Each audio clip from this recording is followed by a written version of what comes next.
Good day to you, gentle person. Today I have something interesting for you for several reasons. Firstly, because it is just a fun, enjoyable, cozy experience. It's quite relaxing, as you'll see. We'll go through some gameplay in a moment. But also because it's kind of like two games squidged together into one.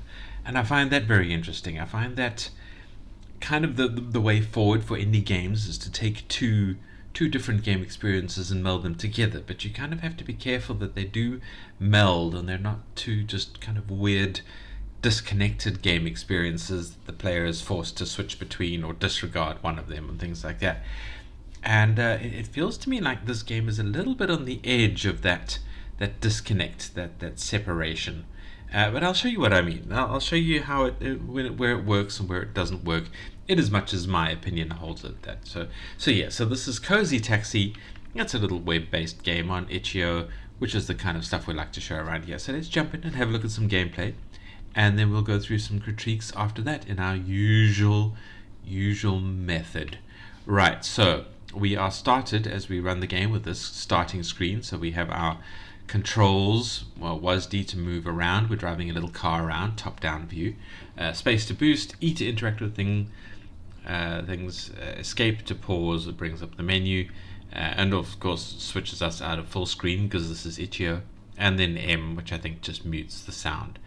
Very, very brief how to play here. My first critique, since we're starting along those lines, is that there isn't really a tutorial. This isn't quite enough for that, but it's something at least. We pick up people, we deliver, we earn some cash for delivering whatever it is we need to deliver, and we can expand by purchasing buildings remarkably cheaply. And nevertheless, that starts giving us passive income, which we need to accomplish the greater goal of the game, which we'll have a look at in a moment.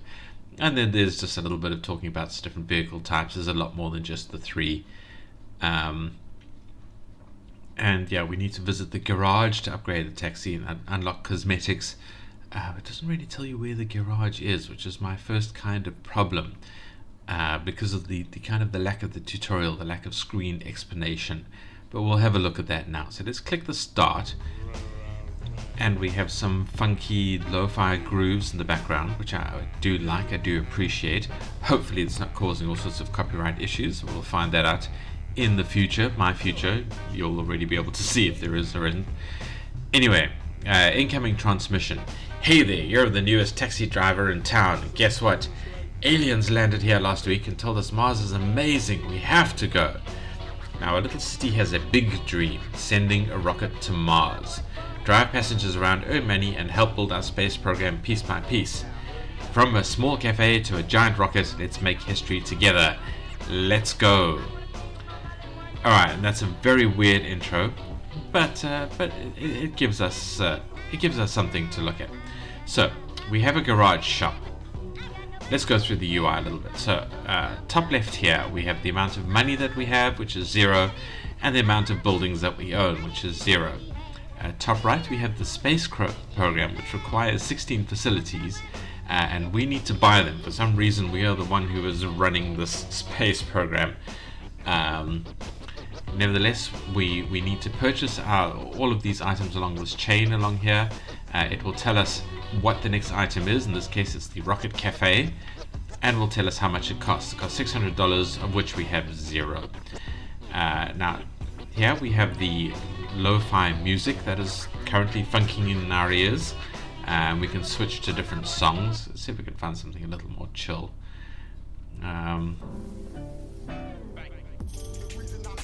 Not really chill enough. Smooth jazz. Let's just go with some smooth jazz. That's fine. Then the song will eventually end. It'll auto switch on to the next one, which is fine as well. Anyway, this is our radar. So the items on the radar are a little bit unclear. Okay, this is us in the middle here. This is our little car. Let's just move forward a bit so we can see this icon. As you can see, there's a sort of circle icon with the star in the middle. That's our garage, and I did not realize that when I first started playing the game, and I was very lost. I didn't know where to go because I kept trying to pick people up because I thought this was my job. Not these rings. These rings are buildings that we can purchase, but we'll look at that now. So for example, Oh, we ran over a person. Oh, we can pick up some money, so let's do that. These are just things lying around the map that we can pick up, and I think they spawn as you get them. That's actually a delivery that we want to do, so let's not touch that just yet. I'll explain what I mean in a moment. Is this just telling us about deliveries? Okay, so this is a person. Not this UFO, this is something we need to purchase on facilities. But yeah, this sort of yellow ring is a person. And if you drive over it, okay, we get too close to the landing site, but it says you need to pick up a taxi first. And I was like, is this not a taxi? What we have to start off with is we start off with the delivery bike, which means we can only do delivery things. And I think I spotted that this was a delivery one here. So this kind of package with a ring around it is a delivery one, and we can pick that up. And then, sorry, I'm running over people. This little arrow above our head tells us where we need to go, and on the map it turns into this little thing, which is our delivery point. I think if you pick up a person, it's like a green tick mark or something like that, or at least a green dot. I'll see that in a moment. Anyway, so now we travel across the city to deliver the person. There's another item delivery over there. Just remember that. We've got this guy singing in our ears. It is lovely jazz, lovely music. I do appreciate the music. So this is our little delivery point here, and we go cha-ching, and we earn some money. So now we have $161. So this is some money, not enough to buy our rocket cafe. But what it is enough to buy often is our buildings like this. This white ring is just a building that we can buy for $36. And we buy that, and now this gives us passive income, which sits and ticks away in the background every so often. And we can just make money from that. So there we go. See, we got a passive $10. And as we buy more buildings, our passive income goes up. So let's get another one over here. And now we get $20 per passive income. And that is, so this is why I say this is two games at once. You have your kind of taxi pickup delivery game, and then you have this game where it's kind of like almost a real estate game where we're buying buildings, we're making passive income from those buildings, and we're trying to work up the money to buy the kind of quest objective buildings. Yeah, so it's weird. Alright, so now I will also point out while I am here, because it's quite a significant thing that I didn't realize for a while, is that this is essentially a Pac-Man map, in that if you drive down one side over there, we drove down over there, we come out of the map on the other side. Okay, well, we're currently invisible because we are, I guess, too low? I don't know. Where are we on the map? We're not visible here. Oh, it's just switched. So where's our arrow? There's an arrow over there. So yeah, so if we now turn left and drive out, we pop out this way. So the map is Pac-Man map, which means that if you do pick a person up and he's on the other side of the map, it is quicker to go away from the person and out the edge of the map and like switch around and get to them there. But now we have some money, a little bit of passive income. Let's buy this building while we're here, shall we? What we can do is we can head to the garage. And these little things just give us a brief boost of speed. Okay, and if you hold down space, you get a zoom as well. I think there were a bunch of buildings around here, so let's buy these while we are here in the location. Let's really max out our passive income so we can earn quickly. So get that and get this one. So we have a 6 buildings now, making $60 a passive income tick. I like that. That works very much for us, especially since we can now go back to the garage. This is where we started, and we can look at the things we wish to purchase. And this is what we have, is a delivery scooter, which is why we could only pick up parcels, but we couldn't pick up people. But if we go to the right one step, we have a taxi, so we can buy a taxi now for $50. So let's buy this. And we have it equipped, and then down here we also have some cosmetics, some decals like chrome rims and flame decals, so we can buy all those as we go on, but I'm not about to do that just yet because we might as well go and try and find the Rocket Cafe. Now that is what this big green circle around a yellow circle around a green dot. This is our space program objective here, which is quite nice because otherwise I'd never find the damn things. So let's cruise around. As you can see, there's no real consequence for driving over people, and driving into other cars just knocks them away and does no consequence there. So the whole point of the game is to be quite a chill game, so we don't have to care about those kind of things. It just becomes funny. Let's go ahead and purchase our Rocket Cafe. Now we're making $60 a tick. I don't know if the space objectives boost our passive income. So let's buy the Rocket Cafe. Yeah, 75. So we got $15 from that. More than a regular thing. So at least that passive income, I mean that space objective actually also gives us passive income. I don't know if the other ones do as well. I assume they do. Let's buy some buildings while we're here. Now this is a VIP driver. You can only pick them up in a luxury cab, which we don't have yet. We could go and buy that if we wanted to. They just give more money for the delivery. So I mean, it's sort of worth it if you're at that point. But I mean, I bought the next vehicle along from the luxury cab because there's some other vehicles and I wasn't able to pick them up anymore. So for the most part, I just ignored them. But I think there is a building over here we can purchase, get our passive income going. Now honestly, now that we have passive income, you don't really need to do any of the delivery quests, and that's what I was talking about when I was saying this game is kind of two games in at once. I'm bonking these guys. Purchase a building. And here we have our next thing that we need to buy, which we can actually afford to do. Just before we buy it, I do want our, there we go, our passive is 115. Okay, we can't buy this one because we need to buy the planetarium, which is over here. So 115. Buy this, and I think that adds $20 to our passive income. Passive income tick. Yeah, 115 went to 135. All right, so we do get money from the passives. It actually tells us about it. I wasn't really concentrating when I was test playing this. Just knock these cars out of the way. And our next one we need $1,200 for, which we have 778. So really the only point in kind of giving people lifts is something to do while you wait for your passive income to tick up, and just to boost the money a little bit. Alright, so that person wants to go over there to the green tick. So let's drive this way. In fact, it'll be much of a muchness because this person was quite close. But normally if you pick up someone on the top left, it puts their delivery point down on the bottom right, and it is much quicker to just go in the other direction and use the map switch around to deliver them. Right, so we got $180 from that. We now have enough money for our next space program purchase, which is down here, which is a Ferris wheel for some reason. I guess it just gets people a little bit closer to space and lets them see the rest of the area.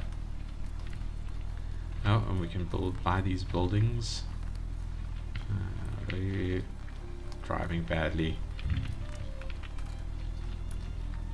At first I was quite intense about the way I was driving around because I've been playing Cyberpunk 2077, and yeah, driving there can be quite an experience, and I was kind of had that in my mind while I was doing this. So yeah, it made this game was not relaxing me at first.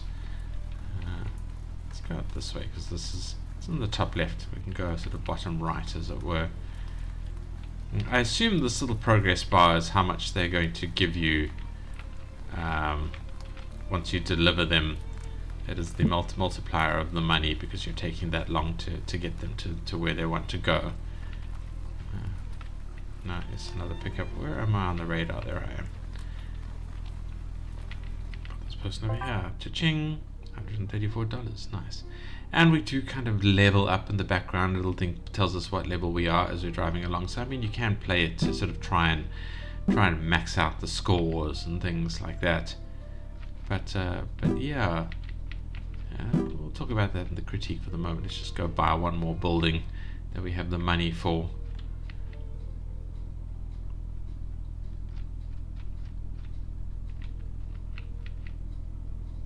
Actually, what we can do, this area is kind of locked off. You do need to unlock it to get to some of the objectives, and the place to unlock it is over here, somewhere around here. Here we go. By this thing, you unlock this district. I'm not quite sure why, but yes, you can unlock the district, and then you can buy the various things inside it. And a couple of our space program objectives there are locked in the district, so you have to unlock it as well. This is quite pleasant classical piano music in the background, the lo-fi vibe. Yeah, let's unlock this. And this is the UFO landing site. And now this has like a sort of a separate income, because every so often a quote unquote new UFO arrives, and you get $150 for that. And then there's another thing you can unlock, which is the rocket ship, and every time it launches a rocket, it's like regular rockets and then the Mars rocket. The Mars rocket's the final one you unlock, but the regular rockets then just launch a rocket every so often. That just gives you $500, so it's sort of bonus passive income, which is very nice. And that is all the gameplay I'm going to show. I wanted to sort of show the various, sort of map and UI layout items, because I didn't have that, so I found that. Here we go. Here's the rocket launch pad. Let's buy that. And sort of a rocket launches every so often, and it pops up and it says that's the passive income, and a rocket launcher. You get an extra $500 for that, and that really boosts your money quite rapidly.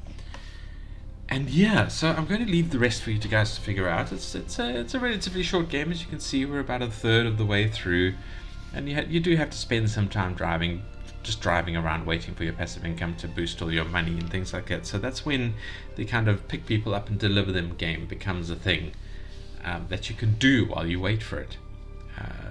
So okay, let's talk about it in the critique. So first of all, that's all the gameplay I'm showing. Can we give this a game? It is a very, very relaxing, very pleasant experience. Nice music, sort of gentle hum of the vehicle that you're driving and all of that kind of stuff. It's calming, it's relaxing. It is a cozy game, which is why it's called Cozy Taxi, and I appreciate that. I think that is a good type of game to play. So I do heartily recommend it. That's why I'm showing it, why I'm showcasing it. So yeah, link is in the description. Come give it a play. And if you like this video, hit a like. If you dislike the video, hit a dislike. But please leave a comment telling me why you liked or disliked. And yeah, if you want to see more indie games showcased, just hit that subscribe button, because I give one a day, and it's always something interesting to come and play, as it were. Yeah, and so if you're heading out because of the gameplay, thank you for watching. I'll see you in the next video. If, however, you are here for the critiques, well, let's start at the beginning.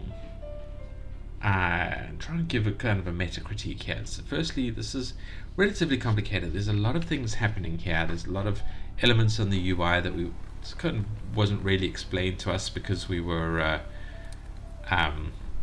didn't really have a tutorial of any sort, just that explanation page in the beginning, and that didn't really help us very much with how to play and what was going on. I had to figure a lot of stuff out. So this is a busy UI with a lot of gameplay elements, and I really think the game needs to decide where it's going one way or another. I do like the fact that there are both of these elements, but I don't like that they're kind of disconnected and not really. Yeah, I don't know. It feels like there isn't a game here. It feels like there's two kind of mini games that we're trying to play at the same time, and I don't know if that's really the experience that people want. So I think they need to be tied up together at some point. Maybe something like the more people you moving people around, there's like a second progression bar here. So there's not only the space program in terms of owning the buildings, but there's also the space program in terms of research done to it, and you have to move the people, be the taxi driver that moves the people around so that they get to work and do the research. So every time you move someone, the other bar also progresses, or our level kind of counts as a research for launching the rocket, something like that, something to link these two games together. I love the fact that this is chilled and relaxed. There's no real time limit other than getting the person to his destination, and that's not that serious a time limit. That's fine. You don't want time limits in a cozy game as much as possible. You don't want pressure onto people. You want this to just be a fun, almost inevitable experience, and that's kind of what we have here. The other thing I think we can look at is consequences for either knocking people or hitting other cars. Because at the moment it is just a funny moment. It just goes dunk, and you send the car flying. And it's like, that's quite cute. And even if that's relaxing for you, you can spend some time driving around trying to find cars to crash into, especially with the faster vehicles, and that might be fun. But I think it would be quite nice if you received a little sort of financial penalty, maybe like $5 every time you hit a car or a lamppost or something like that. It should be something that you kind of, there is a gameplay element that for you not doing that. Like you don't get into trouble or anything like that, but you just like lose a little bit of your progression just very slightly just by hitting to people. So there is more game encouragement to actually drive properly and avoid other cars and follow the rules of the road in as much as this game represents them. I think that would be an interesting gameplay element to add. Just so if I did this, it should go dunk minus $5. If I drive into a person, dunk minus $5. If I hit another car like this, maybe minus $10 or something like that. Just so it doesn't really matter in the greater scheme of things, but it is a gameplay element that says, oh no, you did the thing that you shouldn't do. Oh no, something along those lines.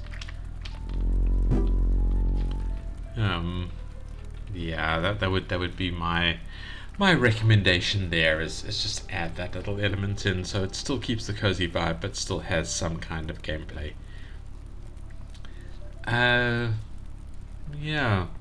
But again, back to the idea is you really do need that linking, and then maybe the garage will only sell you the vehicles for if you've progressed far enough along the space program. So you have that link back in the other direction again, that you need to progress the space program state of the city before the garage has better, or garage, or garage, however you want to pronounce it, until it has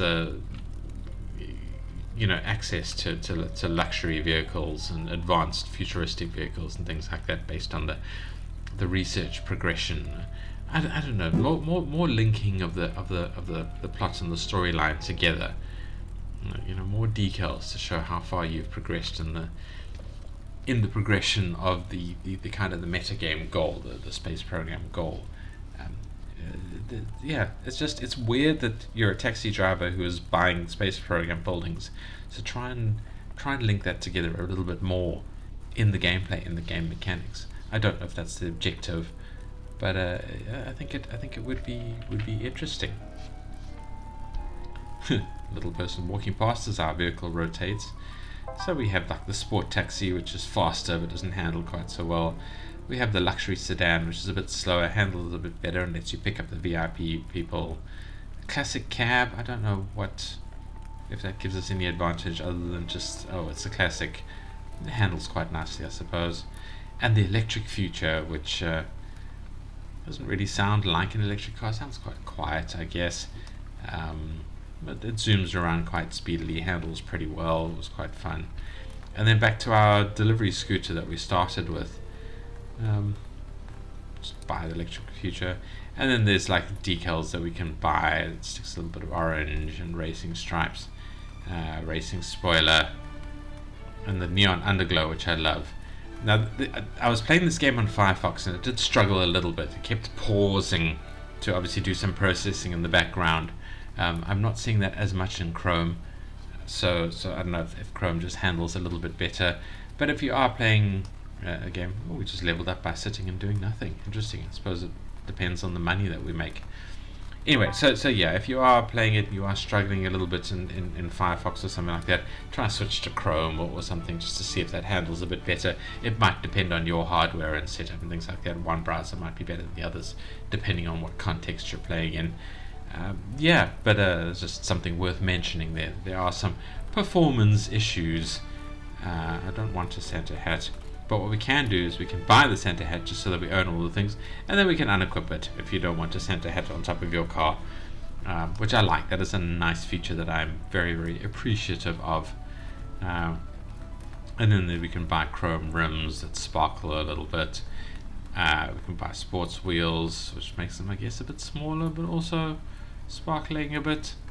We can buy off-road tires.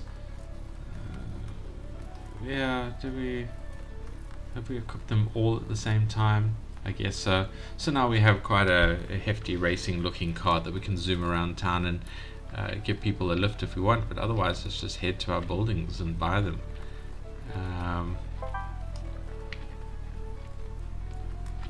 I'm not going to finish the game. I just want to show that this is now a little bit faster, and we can zoom around,